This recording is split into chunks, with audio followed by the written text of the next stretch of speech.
If you want the tea, here's the tea. I started dating someone.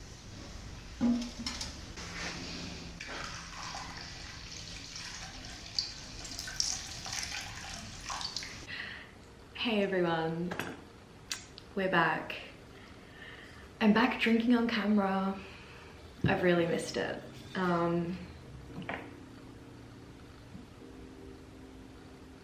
I feel like I should explain my absence with this whole Tipsy Pots situation.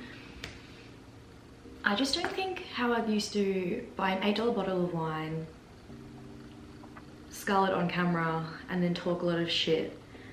I don't think that was very conducive to my lifestyle at the time. And I just think I've grown the fuck up a little bit and I don't need to do that shit anymore.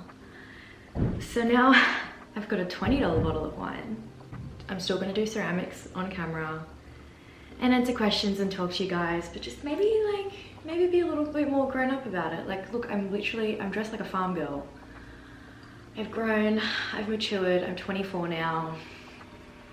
I'm just gonna be a bit more grown up, you know? Today we've got a Tempranillo from Adelaide Hills. It's Nepenthe. That's the winery. I went there in April with a couple of my friends and it was just divine. And then how cute is my wine glass? Just got it from an op shop. Because vintage glassware is just so cute.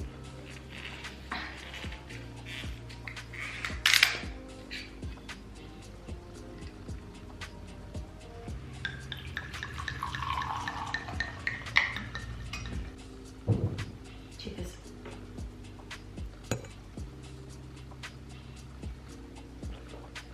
It's actually not funny.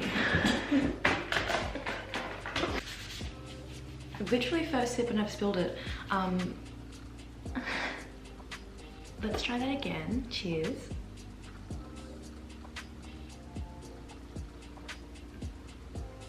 Oh my god, that's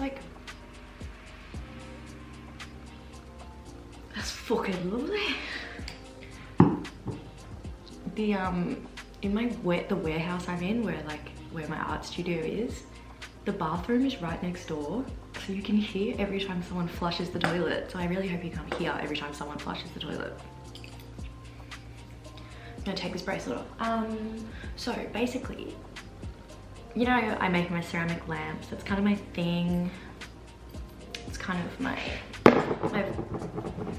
vibe at the moment. I'm gonna make a ceramic lamp with you guys and answer questions that you all sent in. So let's get that started. Ugh, fresh bag of clay. For any ceramicists wondering, I'm using Feeney's Fine Blend Stoneware Clay from Walker Ceramics.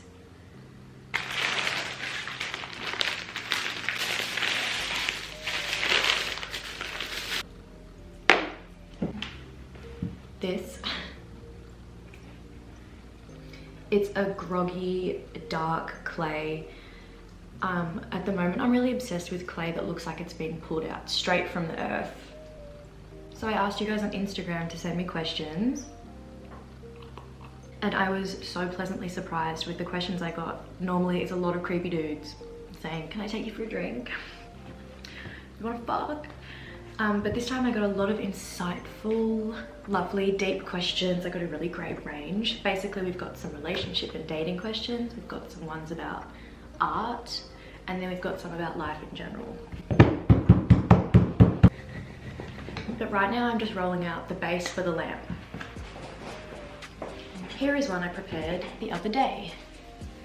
So this is the lamp base ceramic that I made. This will have then a little metal bit and then the lamp shade and a light bulb. It's got like a hole there for the wire. It looks like a rock, but it's really cool and earthy. I'm going to do something similar today. Pointy tool, and then we just freestyle it with the shape that I'm cutting out. Let's just go kind of like a big circle shape. Yep. So that's the base. that we will build upon. Got to stamp it, buy silk.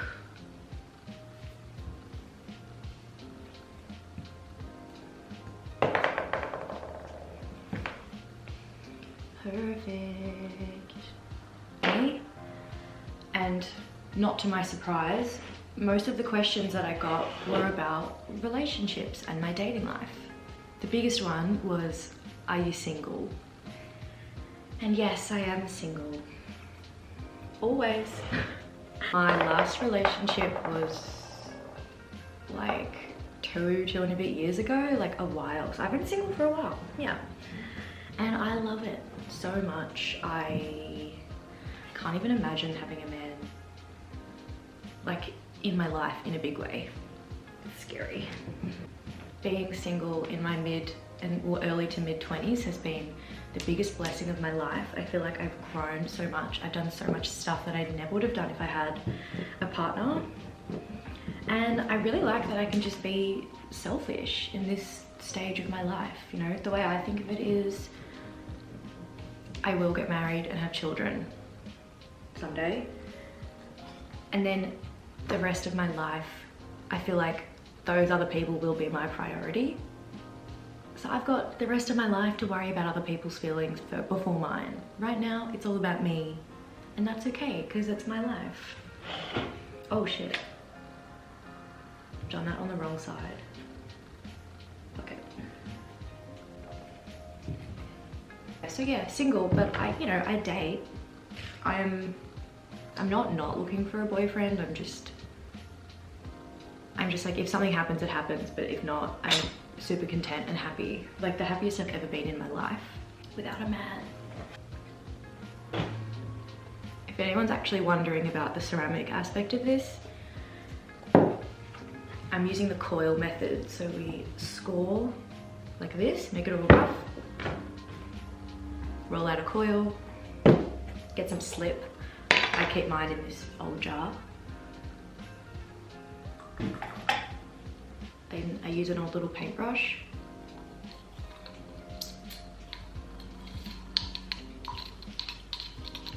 This is like glue for clay.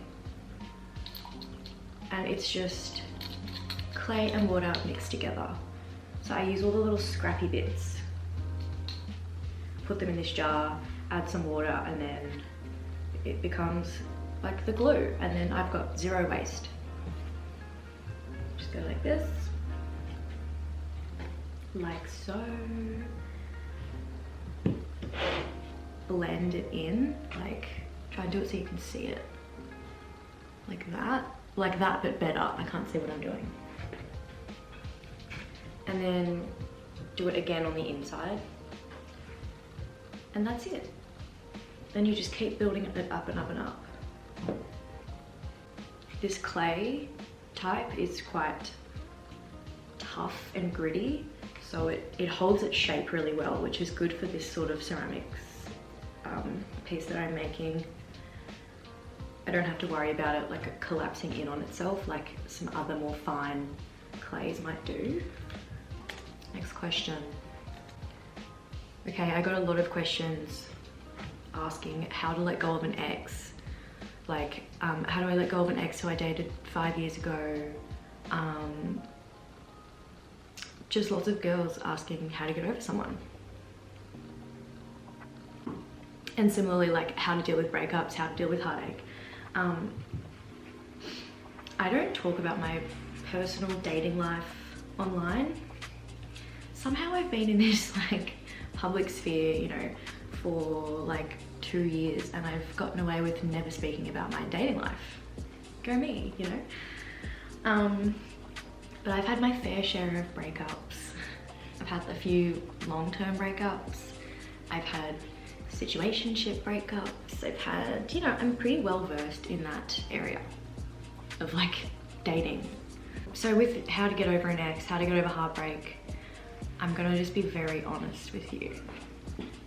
I get over things pretty easily, I think. All of my long-term relationships have ended very amicably.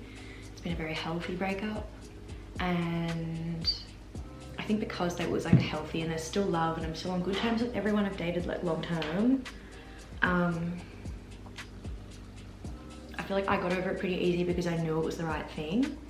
I also was most of the time the one ending the relationship. But there was one guy that it took me a long time to get over, and it still fucks with my brain to this day because it was just like fucked. So if you want the tea, here's the tea. I started dating someone. This all happened within probably a few months as well, but he was a lot older than me, and yeah, I don't know, just like not a very nice guy, just like not a nice guy. And that was sort of like back and forth, and like he was awful, so I would end it and then I would like come crawling back, and like I went crazy. I was like cuckoo. Like all my friends and family can attest to the fact that I went a little bit nuts. And then yeah, like it just ended up ending it again with him because he was like just like really awful, toxic. Like, you know, if someone is scolding you in public, they're probably not the person for you, you know, and that's all I'll say. But that's the one that took me a long time to get past, and I think it's because it wasn't healthy, it was toxic. And I think a lot of the time they're the relationships that take a long time to get over because your brain is just so confused about it, and you're like kind of secretly want their validation, but you also hate them at the same time. And this isn't so much advice, it's just like me telling you my experience. And I also, okay, well, in terms of like how to get over someone, I think the no contact thing is definitely essential. You're not going to get over someone if you're able to call them as soon as you're drunk. Like that's always worked for me, the no contact, just have some separation. Also, just feel your feels. Like I don't have very healthy coping mechanisms, I don't think. I'm not a very emotional person. I don't cry like really ever. So when I'm sad or I go through a breakup, I drink a lot, I smoke a lot, I sit in bed for days, I eat junk food, I party with my friends. I do that for a bit, but I think that's okay. No, I'm not saying it's okay, but that's what I do, and that's just reality. And then I do that for a bit, and then I start to do all the healthy things like exercise and journal and spend time with my friends and yada yada yada yada. There's no easy way to get over a breakup. They fucking suck. They just suck. You just have to accept it. But I think for future relationships, I know that I'm always going to be okay because right now I'm single. I'm so single. No man in my life. There's no man like disturbing my peace. So, and I've gotten over breakups and heartbreak and things like that. I've gotten through all of it, just me, just myself. And I'm fine, like I'm happier than ever. So I don't think you should ever feel like your life is not worth living if this certain person isn't in it, because that's just not true. It's not true. No one is that special that you don't deserve to be here if they don't love you, you know? So I think going into any future relationship that I have, I'll always know in the back of my mind, if this doesn't work out, I will be okay. Because I'm okay now without this person, whoever they are. They're imaginary at this point, but I'll be okay. So that's just like a nice thing to keep in the back of your head, you know? That's my advice.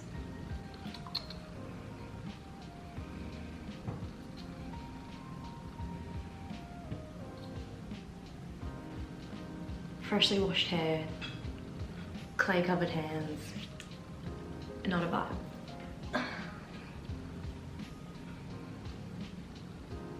Next question, what do you look for in a man?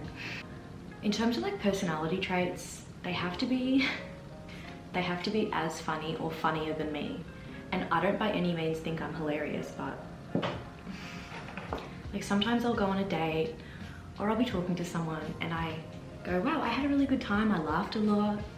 And then I reflect and I think, was I laughing because they said something funny, or was I laughing because I'm just fun? and I'll always have fun. So they have to be funny, like same sense of humor as me. I kind of go in when I meet people with just like banter, and it's usually kind of rude. And then I see if they can take the heat. And then if they can, I'm like the nicest person ever. So yeah, funny. They need to be like on the same level as me intellectually. You know, that I have to be super, super smart. But just able to have a conversation that is like, got a bit more depth to it. Kind, respectful. I like someone who's a bit creative. They don't have to have like a creative job or like be an artist, but oh, they have to be passionate and driven. I don't care what you're passionate about, as long as you've got some drive in you. There's nothing hotter than a guy who knows what he wants. Last question on the whole dating subject is, how has dating changed for you since having a larger following? It's changed a little bit, but my whole like social media blowing up kind of happened at a phase of my life where I had moved out of home and I moved to the city, and a lot of doors started opening up at the same time. So I don't know whether it's specifically because I have a larger following. I don't know, I guess the dating pool is just smaller. And I know a lot of guys who follow me probably don't want to hear that, but yeah, I feel like, I don't know. I think I just prefer to meet people organically or meet them through a friend. I get a lot of DMs, people saying like, can I take you out on a date when I come to Melbourne? Just from like random people. And I'm like, that's really sweet, but realistically no, because I don't know you. You could be a murderer.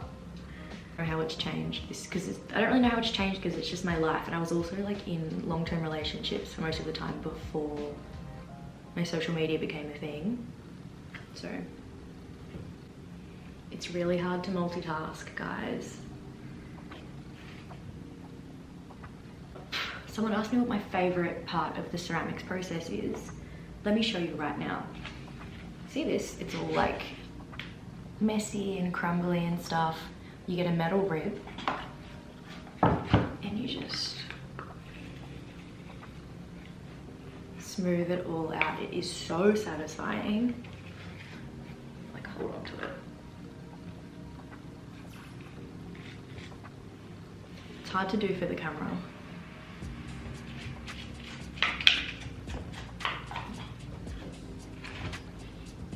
See how much better that looks? Stunning.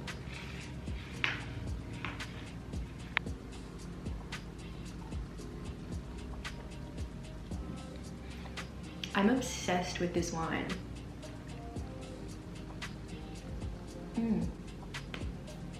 Well guys, that one glass of wine is feeling good. I'm feeling feeling good. Okay, next question. Next question. Do you see yourself continuing pottery or veering more towards painting? Firstly, can I set the record straight? This is not pottery. And I'm gonna sound like a really like old fucking ceramicist person, but this is not pottery. It's ceramics, they're different, okay? I'm happy, well, this is kind of emotional, but I'm happy to let go of the term pottery girl. I think we can say goodbye to that. I mean, I don't know if this is fully factual, but pottery is when you're on the pottery wheel. And do you see a pottery wheel here? No. Ugh, I have been painting a lot. Do you want to see one?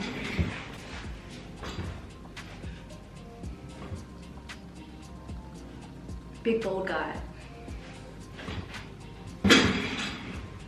I love painting, it's so fun. I'm very new to it, so I'm still like learning. Obviously I haven't had any formal art school training. Like painting was just like a whole new ball game for me, and I love it. But in terms of my career, like I'm definitely gonna, I'm definitely sticking with ceramics.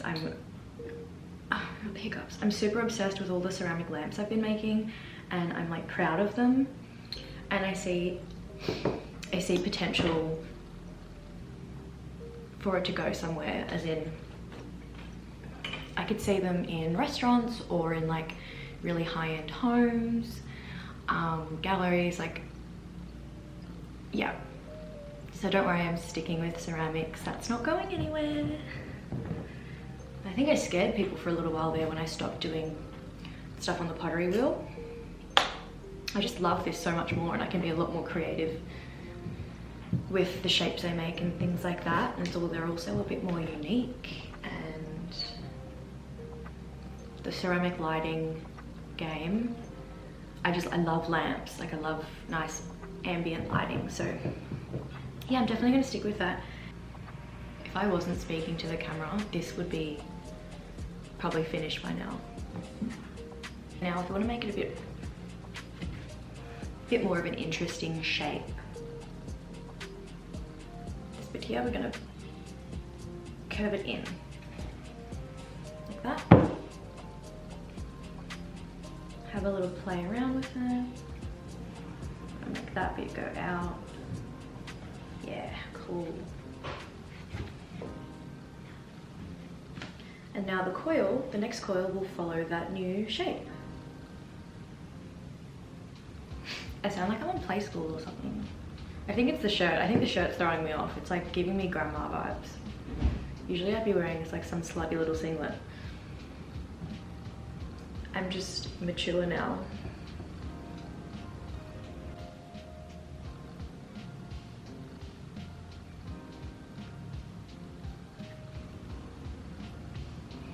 Oh, it's really cold in here. It's a little one. So I'm not gonna have a sip now. The next question is, do you find it hard to separate the art you do for work and the art you do for pleasure?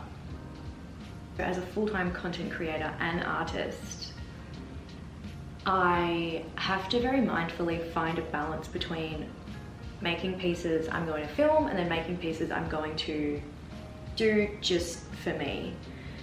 And I don't necessarily make a piece of work for TikTok or for Instagram or for YouTube, like one that I think will go viral. All the art that I make is authentic to me. It's something that I genuinely want to make, but I don't always film it. Essentially, say I'm going to make a sculpture, like today. This is not how I normally look when I'm just coming to my studio to make some art.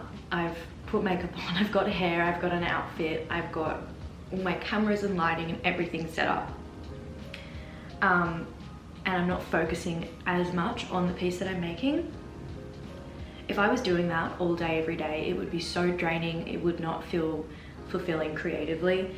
So I have found a good balance where I do some days where I film, and then I have other days where I just rock up to my studio in a hoodie and no makeup, and I like put on some music, light a candle and some incense, and I actually just make the art that I want to make. And it's really important to find that balance, because otherwise you feel burnt out.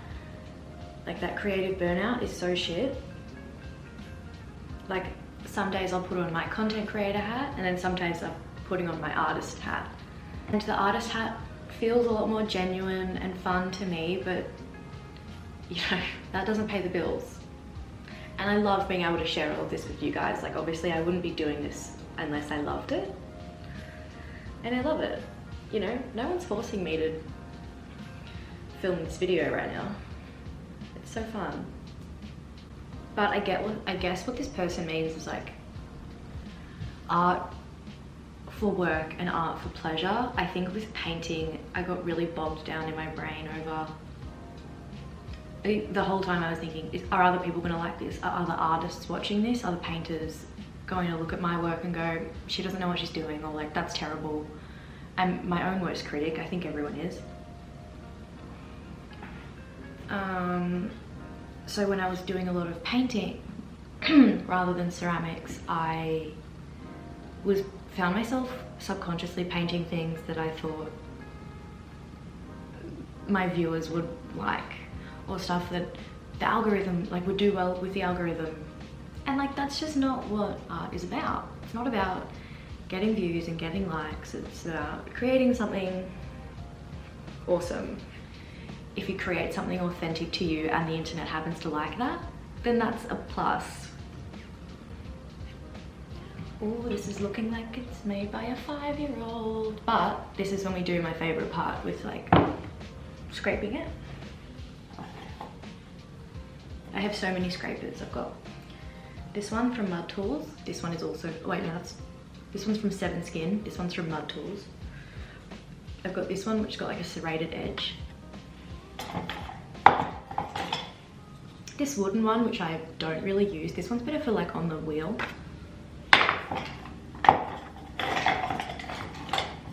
And my absolute favorite one, I seem to have misplaced.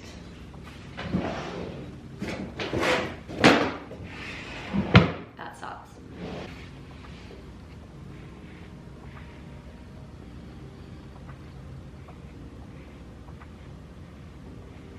Why do I feel tipsy from one medium glass of wine, bro? The relationship between my life and my art. So yeah, bear with me for a moment while I get a bit woo woo and all, you know, introspective and stuff. I think since like dedicating my life to art, and especially painting, once I've delved into that a bit more, I've like gotten so much more of an appreciation for how beautiful the world is and like everything. Especially when I started the painting and drawing, when you have to like break down, say, a reference photo or some inspiration into, you realize that everything is just shapes and colors and lights.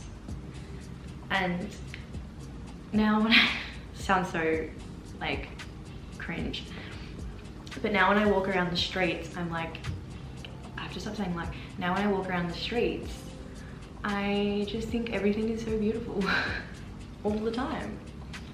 Like a tree or a house or a person or like literally the most random of things.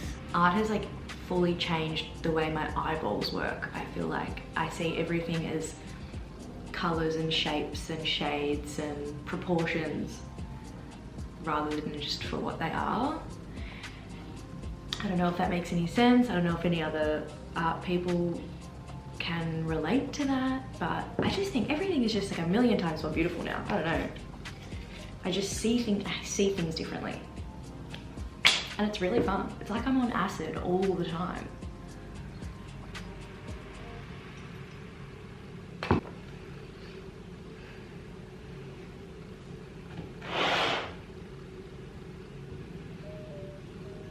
Next question is, how do you find the motivation to do something every day? And is it lonely being self-employed? I have things to do every day because I have things that need to be done, you know? But motivation to do something every day, like my motivation to do stuff every day is that I have things that need to be done. Yeah, obviously I do social media and art. There's like a lot of other random stuff that maybe you don't, well, that you don't see because I don't post about it. So yeah, it's really, really rare that I would just have nothing to do for the day. Even if my something that I need to do for the day is to like create a piece, I still consider that work, even though I might not be getting directly paid for the piece that I make. Do you know what I mean? But the motivation to do something, my motivation to do it all is that I love my job so much. I am so incredibly blessed and grateful for this job. Like every day I wake up and I can't believe that this is what I get to do and that this is my life. I'm genuinely in disbelief every day. So that's all the motivation I need, is that I'm so fucking lucky. If I don't take advantage of this and give it 100%, then I'm a fucking idiot. And is it lonely being self-employed? Yeah, I definitely miss the camaraderie of having like a workplace and having work friends and just people to talk about work with, because Obviously I have friends who also do social media for a job, but in terms of like doing art and social media, more specifically ceramics and social media, I don't know anyone who does that. So like literally at all. So that is kind of lonely sometimes when like if I have a problem or I'm not sure about something, or yeah, I don't have anyone to do that with, so I guess that is lonely in a way. But I love hanging out by myself. I'm what you would call an introverted extrovert. No, an extroverted introvert. When I'm in social situations, I'm super extroverted. I'm out there, I'm loud, all that. But I need to be by myself 90% of the time. Otherwise I go crazy. So the fact that I get to come and hang out by myself every day, play around with clay, make videos, like be my own boss, essentially, and be in charge of myself, that is my dream. So I know I don't think it's lonely, and I'm in constant communication like with my management, like that, you know, team. I don't feel alone at all. Okay, so I think with this vase, this is the shape we're at currently, and it's about 15 centimeters high. I think, picture this, it all starts going over this way, so it's like slanted, and then there's a light bulb sitting up the top of it. I think that's cool. So to do that,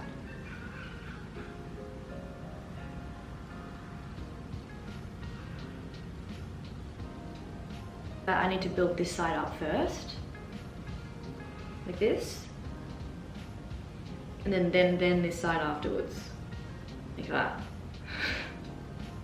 I'm so good at explaining things. I've been snacking. This is random side note, but as soon as I've had a sip of alcohol, I'm like, what should I eat? I'm hungry. I want a burger. I've been snacking so much and I don't know how to stop. Like I know when you like, and not even bad food, like healthy snacks, but oh my God, do you wanna know something funny? This is really embarrassing. So I have this weird thing where if I go on a night out or I'm out, you know, having fun, if I don't eat something right before I go to sleep, I think I'm gonna get sick and like be hungover and stuff. So no matter how white girl wasted I am, I always need to order some Uber Eats late at night, and I live like in the city, so you can get food delivered at any hour within 20 minutes. And my drunk food of choice is McDonald's. I just love it. I get a double cheeseburger with extra pickles, 6 nuggets, and then maybe fries if I'm feeling like it. So nothing crazy. But I've been doing it like every time, and then half the time I won't even eat it because it'll take long, and I'm like, I'm not even hungry, I'm just drunk and I think that I want food but I don't actually want it. And I can't stop. It's actually a problem. Oh, this is embarrassing. I sound like an alcoholic. I promise I don't get drunk that much. Last week, me and my 2 housemates, we were just like, Friday night, we just watched a movie we were watching like a Disney movie on the couch, and we had some red wine, and then we exposed ourselves. I ordered Bell's Hot Chicken, which is a chicken place in Fitzroy, and the wings I ordered were way too spicy. They were so spicy that I couldn't eat them, just way too spicy. So I just didn't eat them. So I really didn't have dinner. A few more glasses of wine later, we're like playing card games, it's all funny. I don't remember going to bed. I think because I just hadn't eaten anything. I was just like drinking on an empty stomach. So I woke up in the morning in my bed, it's all good. But my housemate, she sends a photo of the front door. There's an Uber Eats bag sitting at the front door, like outside, and it's from McDonald's. And I'm like, oh my God, oh my God. So I check my app, and at like 11:30 p.m, I'd ordered a Big Mac, a cheeseburger, and nuggets. And then I'd fallen asleep before I got there. And let me tell you, that was just a bit of a turning point in my brain going, You can't be doing that shit. It's so gross. It's so gross. It's unhealthy. First of all, don't drink that much. You just stop ordering McDonald's. It's like the most unhealthy food. I can't help it. So I decided that this side is gonna lean on an angle, like that. This side is gonna start, it's gonna curve, and it's gonna be all enclosed like that. So clay is pretty malleable. This clay especially. Let's make it pretty. This is just like the best thing in the world. I am so fucking happy right now. And then once you're kind of at this point, sometimes doing a coil like this all the way around isn't the most effective method. So I'm going to sort of do a coil, but like a bit thicker, a bit wider, more like that. This bit is going out this way. So I'm gonna put this here. See how I did that? See that? Folding it over like this, slowly. Stunning. And now, I think that's as high as I'll make it. Now I'll just build all this over like this.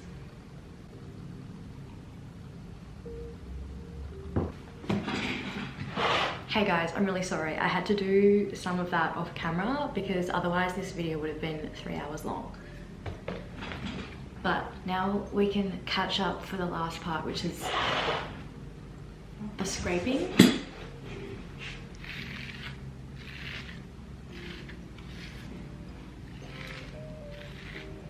And I'll do more of this tomorrow when it's a bit more dry, because right now you don't want to put too much pressure on it because it's obviously really hollow on the inside.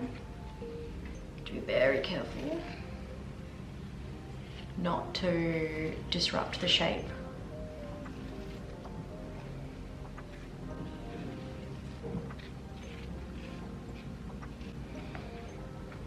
Got a hole in the top there where the light bulb will come out of.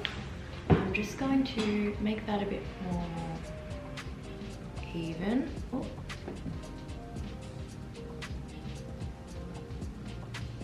And then I'm gonna put a hole back here for the wire to feed through. Just a little hole like that. Now, picture this.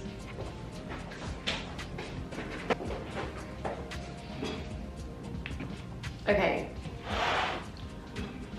Obviously, it would be better than this. This thing is too big for, but I think this one would look better with like a lampshade coming off it. So I think that's what I'll do. But thank you guys so much for watching. I hope you enjoyed my little Tipsy Pots Q&A. Maybe next time I'll do like an advice, like you guys can send in like situations that you need advice on, because I'm pretty wisdomful. I'm pretty wise, that's the word. Cheers, I love you all. Go subscribe if you haven't already. Bye.